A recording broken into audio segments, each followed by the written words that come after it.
Ladies and gentlemen, welcome to NFL with Kyle. Of course, we have breaking news, as you can see by the headline. Stefon Diggs traded to the Houston Texans, who already have Tank Dell and Nico Collins. Initial reaction, the Texans are going to the Super Bowl. There it is. That's my initial reaction. I think this is a great move for Stefon Diggs, as we know that there's been some issues, last offseason. It was like, is he going to get traded? Is he going to demand to be traded? Is he going to show up? And then the playoff game where they lost in a first round exit and he didn't go into the locker room and just left the facility. The Diggs has kind of always had, he's a very competitive person, somewhat of an ego. I mean, it's not unheard of at the wide receiver position for players to be this way.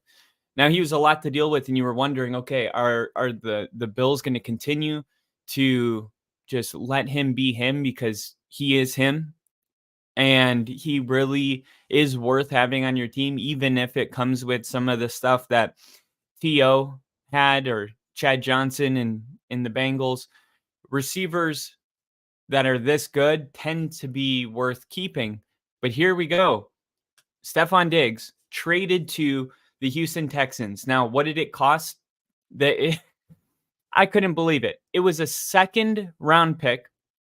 Okay, and it's not this year, it's next year's. So the Buffalo Bills are trading Diggs to the Houston Texans along with a 2024 six-round pick, number 189 overall, and a 2025 fifth rounder in exchange for a second-round selection in the 2025 NFL Draft. So basically, the Bills packaged together a six-round pick, a fifth rounder, and Diggs, and was able to turn it into a second-round pick. Following the 2020 trade from Minnesota, Diggs breached the 1,000-yard mark, actually the 1,100-yard mark, in each of his last four seasons in Buffalo, including leading the NFL with 127 catches and 1,535 yards in his first season with Josh Allen. So I know about this season because I won my fantasy football Super Bowl because of the kind of year that Diggs was having. Diggs has been reliable. The production has been there, but Buffalo hasn't been able to get over the hump. And I think the thinking is, hey, Diggs isn't going to be that player to get us over the hump. And maybe he's actually doing more damage than good. Josh Allen, don't worry, we'll use a second round selection to get a really good receiver in a good wide receiver class coming out of college next year. But this was a very, very shocking development for me. And I don't know if this was something that was developing all offseason or something that just recently started developing. So in 1 second. And real quick, just to give you, I guess, no, that's not what I wanted to look up. Give me 1 second. I had it open. I lost my tab. So here we go. So I'm using NFLDraftBuzz.com, and it gives you, of course, this year's best receivers: Marvin Harrison Jr., Malik Neighbors, Rome Oduns. But what about if we look to 2025? Okay, because that's what I want to see. So 2025, the receiver class is pretty loaded. So as it stands right now, the number one wide receiver coming out in 2025. Bill said, good early for you to be on, isn't it? It is. And I'm actually coming on later tonight where I'm going to do a deep dive into what this means for Buffalo. But I just wanted to put the news out as soon as I got it. I don't know why my internet, it looks kind of laggy on my end. Hopefully not on yours. Luther Burden, wide receiver, supposed to be the best receiver in the nation.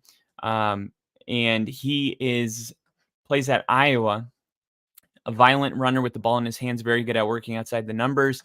Then you got Emeka Egbuka out of Ohio State, Isaiah Bond out of Alabama, Tatario McMillan out of Arizona, Evan Stewart out of Texas A&M. So a good wide receiver class coming up in 2025, and I would imagine that's what Buffalo is going to ultimately end up using their second round pick on. So this is going to be a really good move for the Texans, though, because I think giving Diggs a fresh start. Keep in mind, he was a diva in Minnesota, but when he got to Buffalo, they were literally doing stories on Sunday Night Football about how he and Josh Allen are best bros, and he's one of the best teammates I could ask for. So Diggs does have the restarting with new teams presents an opportunity for Diggs to once again be on good terms with an organization until he burns another bridge potentially. For the quarterback, CJ Stroud, he was the best quarterback in the NFL, arguably last year. He's definitely going to be the best second-year quarterback in the league. And as of today, he has the best wide receiving core in the entire National Football League. And I've been saying, the CJ Stroud, the Texans, this is my Super Bowl sleeper underdog sleeper pick for the big game. But I'm going to say it right now. The Texans are the only team that can stop the Texans next year. This accusation is absolutely monster. CJ Stroud is probably going to throw for 5,000 yards next season, and he will be the MVP. I think this is going to work. I think this is exactly what the Texans need. I think the Texans are closer to a Super Bowl than Buffalo, which I think will re-engage Stephon Diggs' focus, and I think it's going to benefit a lot. So this is going to be more to come from this. Of course, I want to find out if this was developing all offseason or if this just kind of came up in the last couple of weeks. Maybe something happened outside the facility. I'm not sure. I'm going to get that information. I'm also going to talk about the Texans. No, I'm doing that right now. I'm also going to talk about the Cowboys. They are bringing in Trey Benson for a pre-draft visit on Wednesday and Thursday. That is really intriguing to me. I could see the Cowboys actually drafting Trey Benson. We're going to talk about John Harbaugh and what he said today about all the different teams that he has started, took over for. He said something is different about the Chargers than any other situation that he's been in. We're going to take a dive into that. Doug Peterson views Gabe Davis as a Swiss Army knife for the offense. We're going to see how realistic that is at 6'3", 225. Matt Eberflus says he would like to add a pass rusher to Montez Sweat. And and those are all things that are going to be broken down later tonight. I am about to head to the gym, but wanted to jump on and say congratulations to all the Strouds out there. This is a huge, huge deal. Tank Dell, Nico Collins, Stephon Diggs, Joe Mixon, Dalton Schultz. This is going to be the best offense in the National Football League next year. So I guess we should just get used to it.